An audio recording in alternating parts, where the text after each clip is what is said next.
Hi കൂട്ടുകാരെ, ഇന്ന് നമുക്ക് ഒരു കാച്ചിൽ വിടുന്നത് എങ്ങനെയാണെന്ന് കാണിച്ചു തരാം. ഞാൻ കാച്ചിൽ നമ്മുടെ വീട്ടിൽ തന്നെ ഉണ്ടായ സാധനമാണ്, വാങ്ങിച്ചതൊന്നുമല്ല. അത് കാരണം നമുക്ക് അത് പുഴുങ്ങി ചമ്മന്തിയൊക്കെ ആയിട്ട് കഴിക്കാം.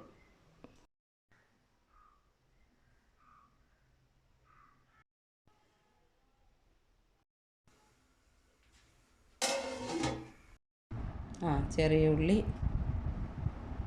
കുറച്ച് ചെറിയ ഉള്ളി, പച്ചമുളക്,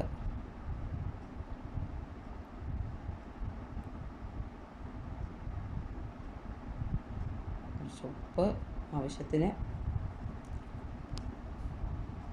പുളിയും കൂടെ ചേർക്കണം, നല്ല ടേസ്റ്റ് ഉണ്ടാകും. അത് അരച്ച് പുളിയും കൂടി ചേർത്ത് അത് അരച്ചെടുത്തതാണ് ഇത്.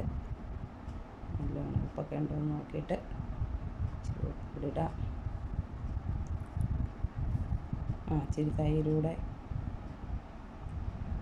ഇതിനകത്ത് നമുക്ക് ചേർക്കണം, നല്ല ടേസ്റ്റ് കിട്ടും.